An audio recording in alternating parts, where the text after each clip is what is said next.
And especially in something that I think we need to do our due diligence on is like, while right now we're at the boiling point of this, where like companies, Hulu, Netflix, everyone's coming out in support of Black Lives Matter, in support of racism.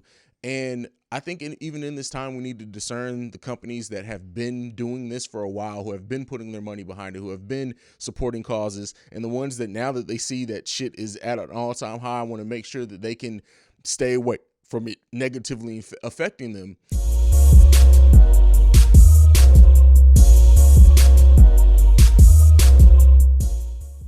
All right, so we're in my dark and twisted, crazy ass mind in the Mind of Haize segment. And so what I have for you guys this week is just a couple of topics from the culture. Nothing too crazy or wild, nothing that should hopefully not get me ranting this week like I did last week. The first thing is something coming off The Last Dance, and I've mentioned a bunch of times how I'm a huge Chicago Bulls fan, Michael Jordan fan. He's the GOAT.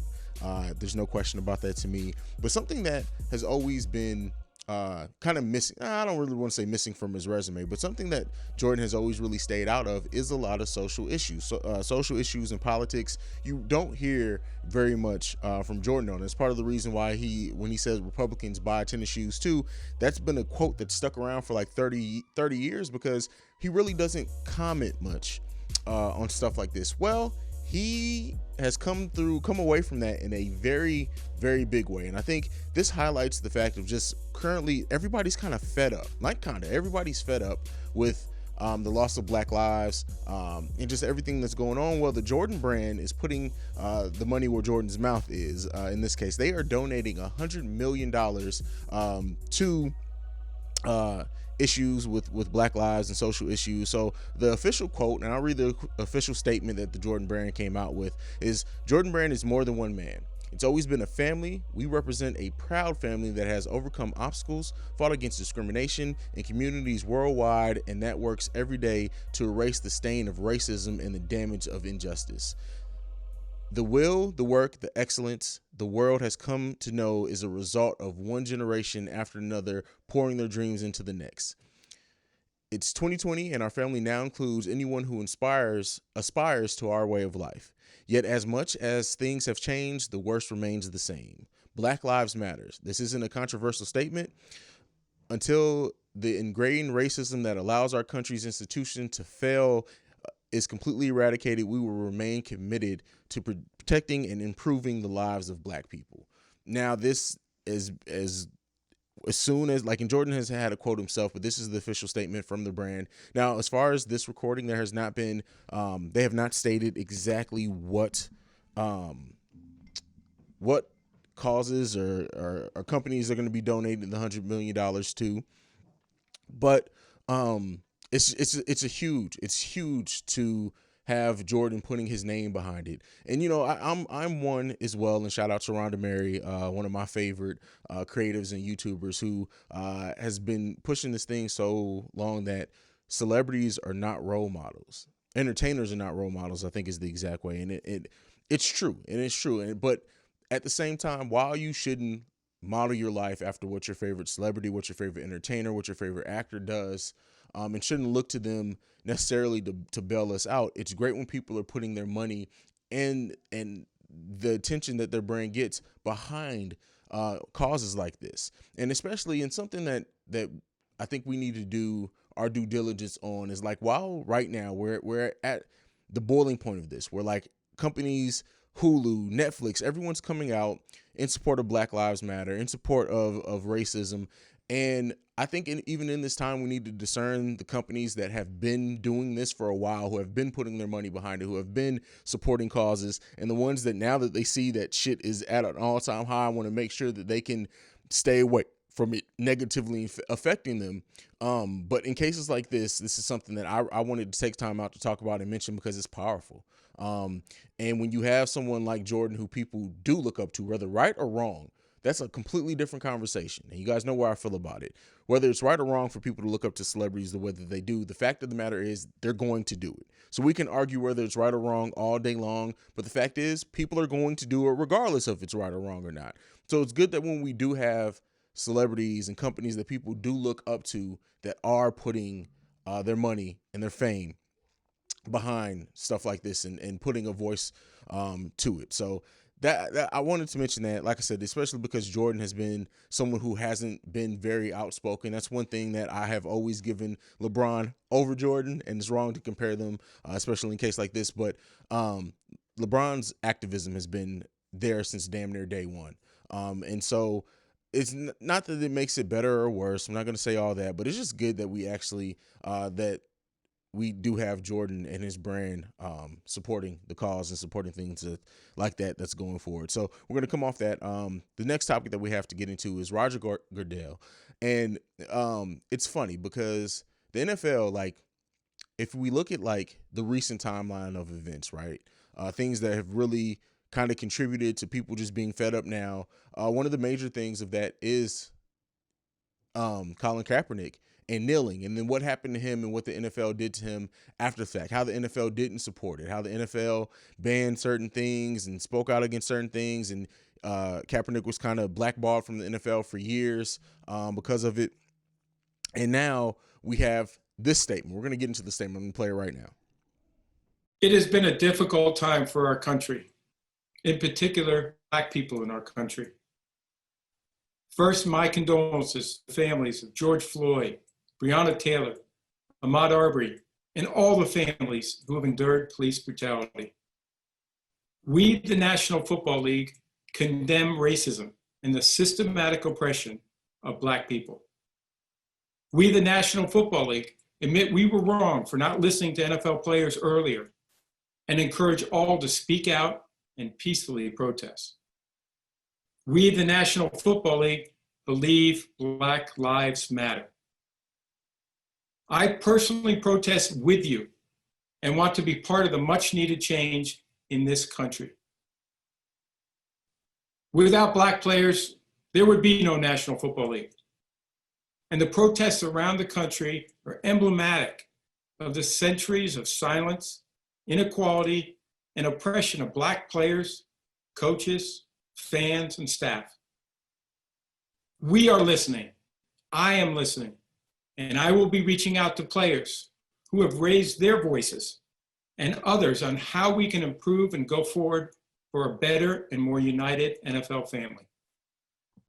And so you got to hear that statement, right? You got to hear that. And this is why I wanted to highlight the difference between or what I said before on the importance of knowing companies that have always been supportive and the companies who now, because of where things are trying to stave off some of the negative impact that it can have by them being looked at as a company who doesn't always stand by their Black employees in this case, or their players, and stand against racism. So now that you have that statement coming out, and Kaepernick was not mentioned in that at all, like they could have mentioned him by name, I think would have gone a long way. It just doesn't feel genuine to me. And this is where we separate the fact, like I like to do, separate facts from Haize's opinion and Haize's feelings. But mine is that this just feels like complete and utter bullshit. It feels like so that they can try to get ahead of it, because the NFL is coming back sooner rather than later. And especially when their players, so many NFL players got together and came together and created a video that now they want to get ahead of it. Now they want to be looked at as different. And to me, it just comes off, it just feels really fake. It feels really phony. It feels really disingenuous to come out with this now, because if the NFL would have supported its players, supported Colin Kaepernick all these years ago when the kneeling started, we could have been in a better place with the movement right now. Black Lives, like it could have been so much better. But when you look at something that put the bottom line, the dollar, it felt like, over the real life cause that Colin Kaepernick was trying to support. And, you know, the Drew Brees thing, I'm not going to get into that because I don't really want to give Drew Brees' whack ass apology too much time on my platform. And it's funny because I used to love Drew Brees as a player back when he was in San Diego, because him and LaDainian Tomlinson were bad. But again, I'm getting sidetracked. I don't want to get off on that too much because that's something that will frustrate me. I'm trying to keep this episode rant free since last episode was so rant filled. But really, it just, like, evaluating this, it just doesn't feel good, right? At least to me. Again, these are my feelings rather than the facts. And when I look at it, it just feels like something that is like, it just feels cheap. It feels cheap. Even if you listen to his voice, he doesn't sound passionate. He doesn't sound fed up with the way that this country works and the racism involved. And I get it. Not everyone. I'm a monotone person sometimes too, but just everything coming from him of all people. For me, I don't want to just automatically label it as fake or phony. That's how I feel about it right now. I hope that if this is the case, if this is truly how the NFL views it, and they've now recognized where they went wrong with not standing by protesters, not standing by their players, not standing by things like that. All right, if that's the case, if that's really what's going on, show and prove. Show me that, then it will be clear and evident in their actions and what they do going forward with the movement, and especially with tensions high and when the start of the season comes, it'll be very evident. So prove me wrong in this case, but as of right now, I'm not feeling it. It feels like bullshit to me, but you know I've been wrong before. That's one thing that I want to point out, and one thing I always try to do in this is that I don't have all the answers. I don't want to act like I do. I don't want to act like I know everyone's intentions. I don't always know. All I can do is give you my honest feelings right now, based off what I've seen and what has happened, and it just feels phony to me. Let me know what you guys feel about. I would love to hear from you guys on how you feel about the NFL now making this statement, and Goodell. He just I just really don't like Roger Goodell. Even before the racism thing, how he treated his players, and how when he came in, he acted as judge, jury, and executioner with suspensions, and sometimes not even getting the full details of cases and stuff like that. Like, it's just overall, I just don't like Roger Goodell. So I can admit that my judgment on this stuff with Roger Goodell may be a bit blurred, because I'm not the biggest Roger Goodell fan. But again, let me know how you guys feel about it. We're gonna move into our last topic during this In the Mind of Haize segment. And the last one is Kanye West, and it's so funny. I said at the top how I have a funny story about Kanye West, and the day that I commented and said, "Has anyone seen Dr. Umar Johnson or Kanye West during all this?" He donated $2 million. Set up a 529 college plan for George Floyd's daughter Gianna, and then later that evening, he was in Chicago marching with the people with his mask on. And it's when so initially, and this is where we're gonna walk down, and I'm gonna show where I can be wrong at. When I made that comment about Kanye West, it was because he came out so loudly in defense of Trump. This isn't a Trump. I don't want to make this a Trump supporter thing or not, but when you are someone of that caliber and who has spoken out very loudly about stuff before, and now you have these huge movements and you're quiet on it, it does raise some eyebrows, right? So when I made that comment, it was because of that. And then to hear that he donated $2 million to the 529 plan, and set up a 529 plan for Gianna to go to college. To me, my initial thing with that was, that's great that he did that, but I feel like it's a way that he can be looked at as supporting the cause without really putting his voice behind it. That was my initial comment on that. And then when he went out and was in the streets of Chicago protesting and marching with people, I was like, okay, actions more than words. And this is why we can't always look for people to tweet out. We can't always look at just what they do or say on their social media. It's about the actions. And when Kanye went on the ground with those people in protest and to organize Chicago public schools and to separate them from the Chicago Police Department, that's putting your voice behind it in a different way.